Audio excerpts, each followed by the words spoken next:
Hi, and welcome to Haven Within Stronger Minds, Better Futures, a podcast where I talk with professionals to debunk subtopics within the array of mental health as part of my Girl Scout Gold Award project. I'm a Troop 330, and my name is Stuti.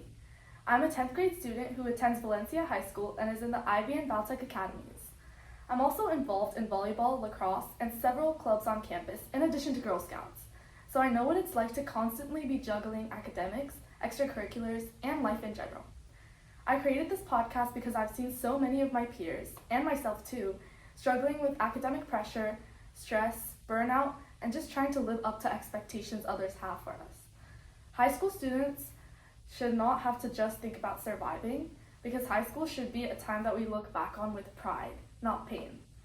Haven Within is a space where we explore real stress, real struggles, and real solutions. Through honest conversations, expert advice, and community support, I want to help teens understand that they're not alone and give them tools to find peace in the middle of all the chaos. So whether you're overwhelmed, burnt out, or just curious about mental wellness, this podcast is for you. Because peace of mind shouldn't be a luxury in high school, it's the first step towards a better future.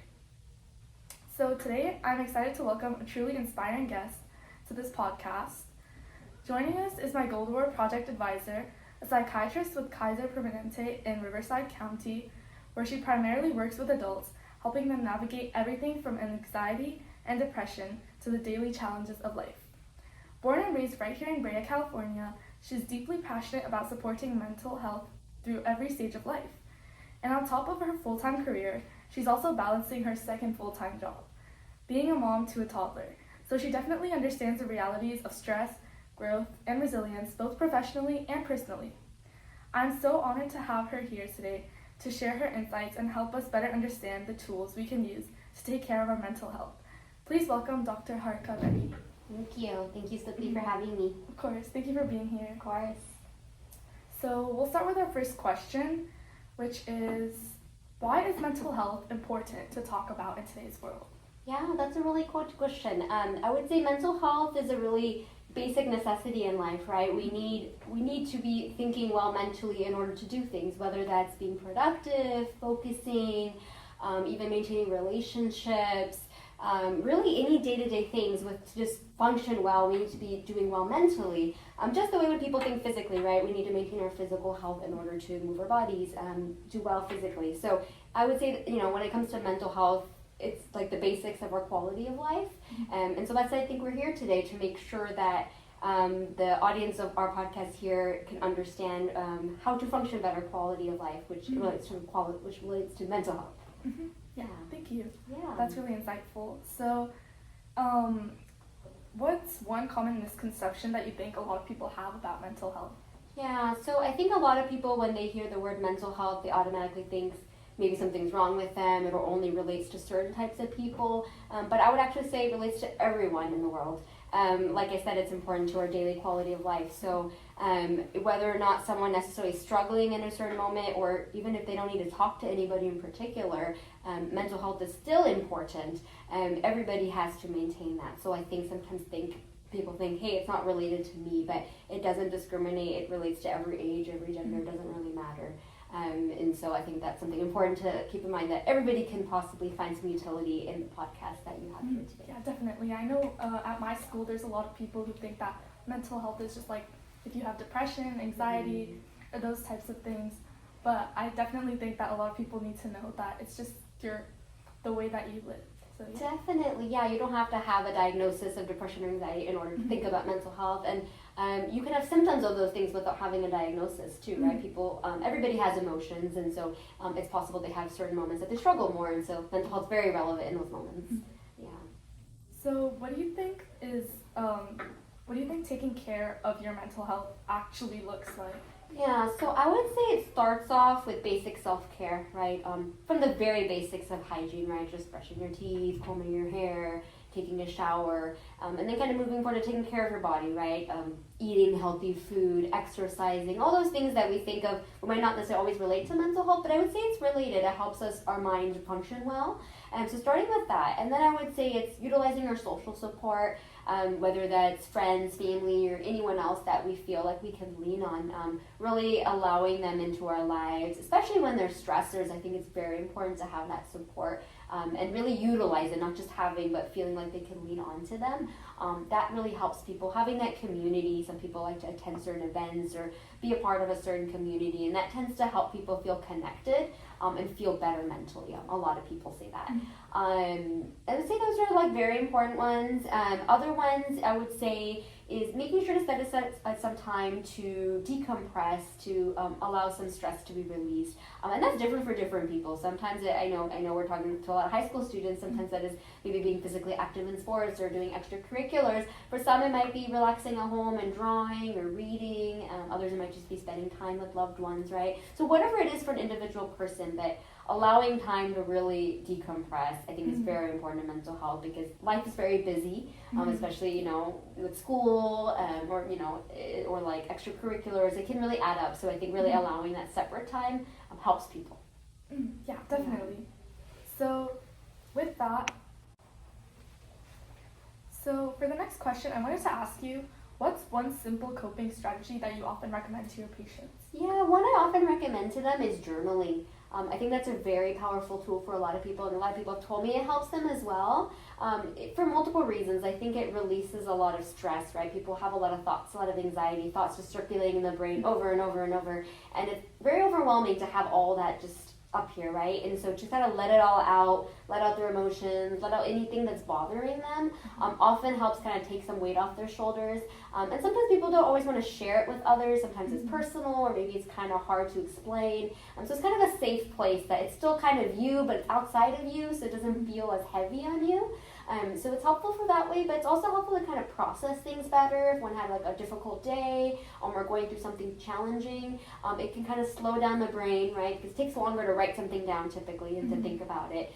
So kind of people can kind of think about it better, process it, maybe have a different perspective on it as well.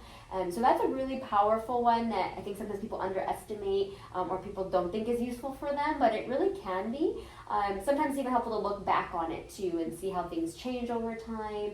I've had some patients tell me they don't like looking at their journals because then they have something like this, maybe a painful memory that's on the paper.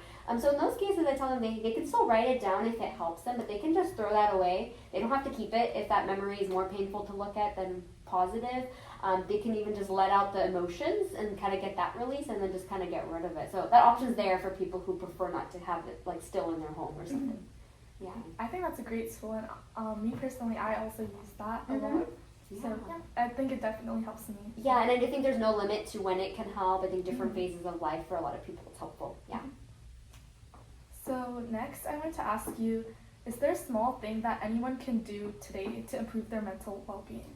Yeah, I think there's a lot of things, right? So you kind of have to pick and choose what works for you. But I would say one thing that I tell a lot of people, I think this pertains to everybody, I think it pertains even more to people who tend to be on the anxious side, but kind of like practicing mindfulness. So what I mean by that is staying present in the moment. So anything one does, right, kind of staying present. Like right now, you and I are talking, so we really should be present in this moment. We shouldn't be thinking about tomorrow. We should be thinking about currently what we're talking about. We'll enjoy this moment better, right, this conversation. As a society, I think we all tend to worry about the future. We're always planning. Of course, we have to sometimes, right? We need to plan in order to succeed and move forward. But we don't always need to be thinking about the future, right? Not like every second of the day. It's not going to help us typically, right? So I would say whatever you're doing, like really pay attention to what you're doing. Really live in that moment. Try not to be distracted and do 3 different things at the same time if we don't need to be. And so sometimes I even give an example, and it's a very common one in mindfulness techniques, is to like pay attention to your eating, for example, pay attention to your walking. Simple things that we all do, right? But we're not necessarily thinking about how we're walking, where we're walking, what's around us, right? What smells are around us, what are we seeing? We're not often thinking like that. Or if we're eating, really pay attention to the texture of the food, right? What does it smell like? What does it taste like? and really kind of slowing down that process, not just trying to eat to move on to the next activity of the day, right? So really paying attention to the five senses, essentially for tasks when we can. We may not always be able to do that through everything in the day, but if we can kind of pay attention to those things a little bit more, I think people tend to appreciate things a little bit more, and they're not as stressed. When I advise this to patients who tend to be really anxious, they do find it. Most people tell me when they're doing it, it does calm them down a little bit, and it does help. And I think the more you practice it, the more natural it becomes too. Yeah, I think that's a really great tool that a lot of people, especially my age, need to hear, because a lot of people are focused on like college and just like their futures, but they don't really focus on like the moment that they're in. So.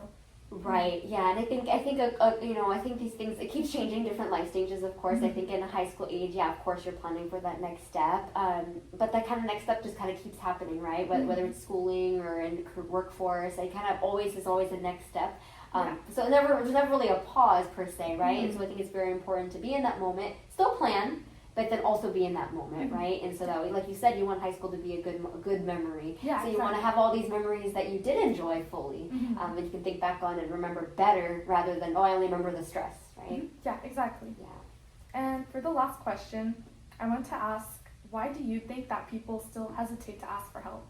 Yeah, that's a good question. I think a lot of people still struggle. I think it's gotten better over the years from what I'm understanding. Like there's more access to treatment, more people are open to speaking to a therapist or psychiatrist depending on how they're feeling.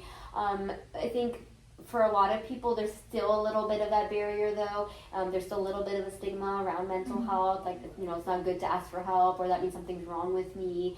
Sometimes people think that they feel quote unquote weak if they're asking for help, and that they're not strong enough to get through it. I don't think that's true at all, right? But that is what people feel. And I tell people who do feel that way, and they still come to talk to me, I tell them, hey, like, you're actually strong for asking for help. That's a strength.